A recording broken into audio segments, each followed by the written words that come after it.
vaciados. En la Skulpturhalle de Basilea ha realizado más de 40 exposiciones temporales y diferentes publicaciones sobre el mundo de la escultura grecorromana y la recepción de la escultura antigua en la Edad Media y Moderna. Muchas gracias. So thank you for this introduction. Ladies and gentlemen, dear colleagues, it's a pleasure to be with you.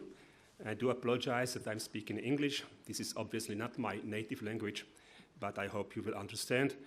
And allow me that I bring you with me to Basel from Valladolid and to present you the Basel cast collection with as many similar points due to general history of casts like Valladolid collection, but with also some particular parts of his history too that I would like to present you. Do you hear me in this? Is this okay?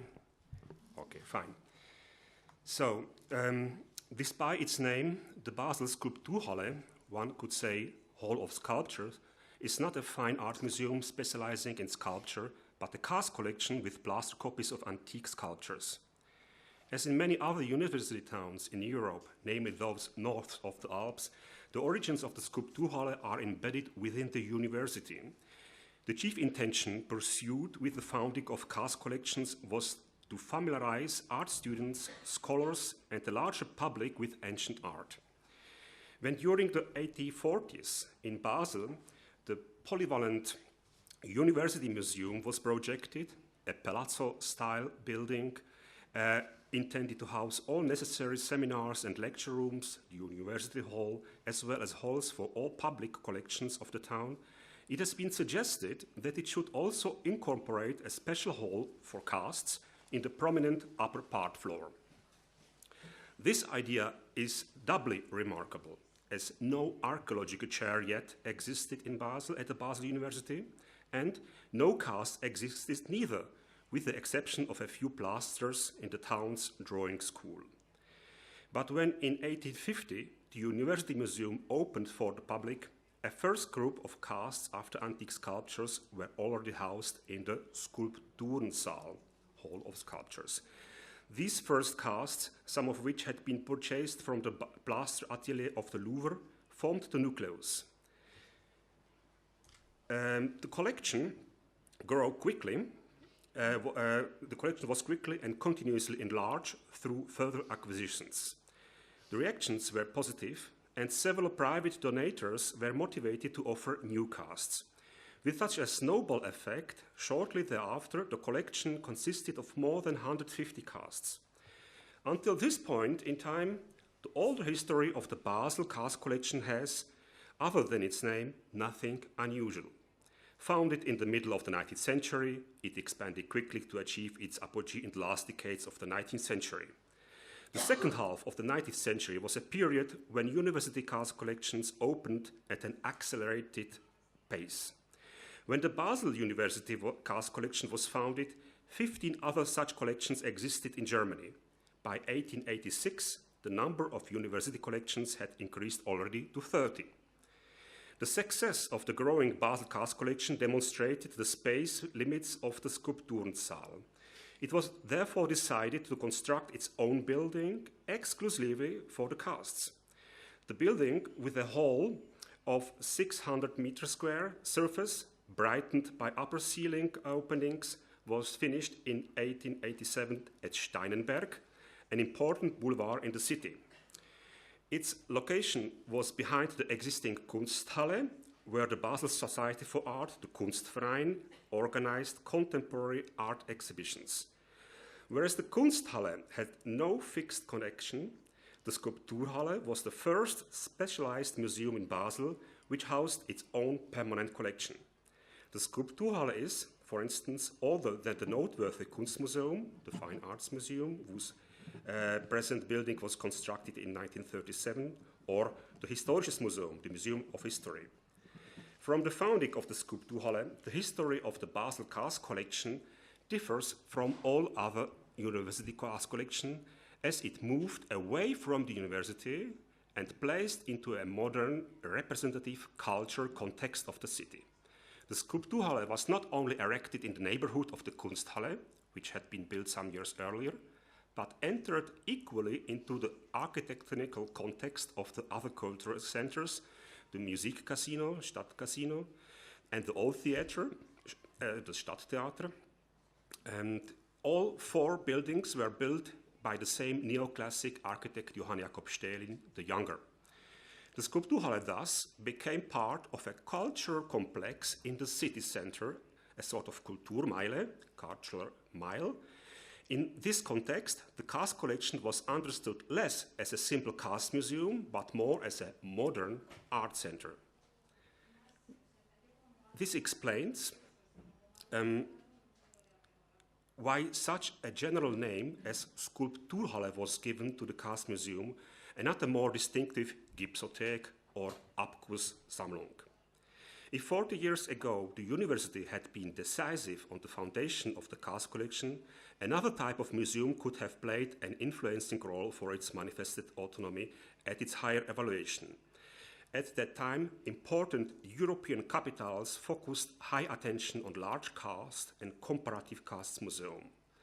The most impressive cast museums were the Comparative Cast Museum in the Crystal Palace in London and the Musée de Sculpture Comparée in Paris. Here, casts of sculptures and architectonic complexes from all periods and art regions were assembled in order to better understand the evolution of art. The London Museum was assembled in the Crystal Palace, the former glass palace built for the first World Exhibition Fair in 1851. The Paris Comparative Museum of Sculpture was equally installed in a former World Exhibition Fair space, the Trocadero Palace, built for the 1878 World Art Fair. Maria Bologna's already mentioned the impact of such world exhibitions. Existing art museums, such as the Louvre, the British Museum, Musée du Cinquantenaire in Brussels, the Albertinum in Dresden, the Neues Museum in Berlin, or the Metropolitan Museum in New York, installed vast cast galleries for didactic reasons in connection to their galleries, which housed original artworks. All this had been realized from the mid to the end of the 19th century. In the old Sculpture Hall of Basel, the collection grew constantly. In the few years of its founder generation, it appreciated high acceptation. The acquisition politics were supervised by a commission composed of 3 university professors elected by the university and 4 other individuals elected by the Kunstverein. Important scholars, such as art historian Jakob Burckhardt and Heinrich Wölfflin, played a vital role within the Skulpturhalle Commission. Also, artists were elected to the Commission due to the conviction that the casts of antiques play an important role for contemporary artists. Among these sculptors who supported the Skulpturhalle, we find the national renowned neoclassic sculptor Ferdinand Schlöd, who created the 2 first national monuments in Switzerland, the Winkelried Monument in Stanz and the St. James Monument in Basel, and the modernist sculptor Karl Burckhardt. In its first year, the Skulpturhalle proved true to the conviction that the collection would be an inspirational source for contemporary artists. However, since the beginning of the 20th century, this idealistic attitude changed gradually into an increasing disinterest for casts. Also, with the impressionist tendencies, the artists lost interest for the compact forms of antique sculptures and developed interest for the atmospheric influences and animation of surfaces. Consequently, the material of artworks gained more importance and the value of the copies were reappraised. The idea gained ground that the value of art lay in its being the authentic trace of a particular hand and mind. A single fragment of an ancient marble or of a vase had more value than a full cast gallery. With the increasing number of casts in the Gipsotheks, a single copy itself became less and less important, and paradoxally, the more casts acquired, the more the idea of completeness turned out to be an utopian aim. In this sense, it is obvious that the devaluation of a single plaster copy diminished in parallel to the increasing numbers. This situation of rejecting plaster cast is not specific to the Basel Skulpturhalle, but corresponds to a general development from the beginning of the 20th century that is corroborated by other cast collections. When in 1927 the Basel Kunstverein needed more space for its Kunsthalle, a supplementary reason was given to move all casts away from the Skulpturhalle, as the limited space had become too small anyhow. That the Commission for the Skulpturhalle finally agreed to kit its own Skulpturhalle space was due to the fact that the city government promised to reintegrate all casts in the then projected Museum of Fine Arts, the Kunstmuseum, when finished. It was inaugurated then in 1937. In the meantime, what was considered to be only a short transitional period, the plasters were moved away into storage rooms. These were humid cellar rooms of a former brewery. This temporary and inadequate provision would finally last more than 15 years, because among artists and the responsible authorities of the Kunstmuseum, there was absolutely no question to integrating the casts into the Fine Art Museum.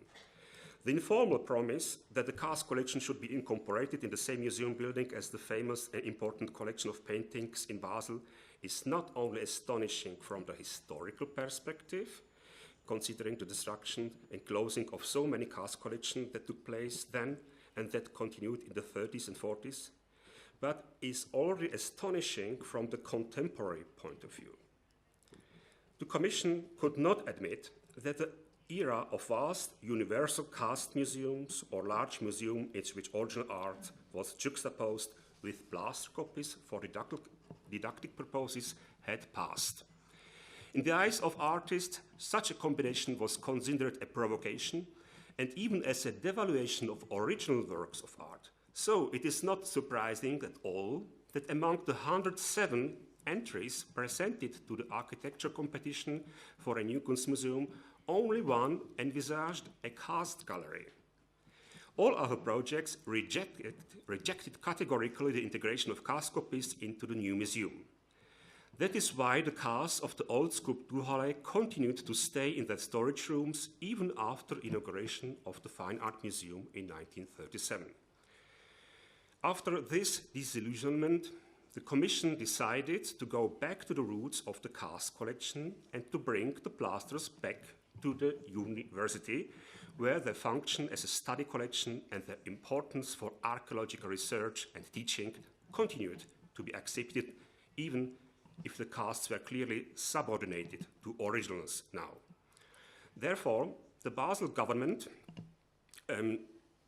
bought an area in the neighborhood of the university at Mittlere Straße, on which a new Skulpturhalle should be constructed. But even against this reduced university project, political opposition arose. A referendum was formulated so that a decision concerning the projected new Skulpturhalle had to be decided in a cantonal vote.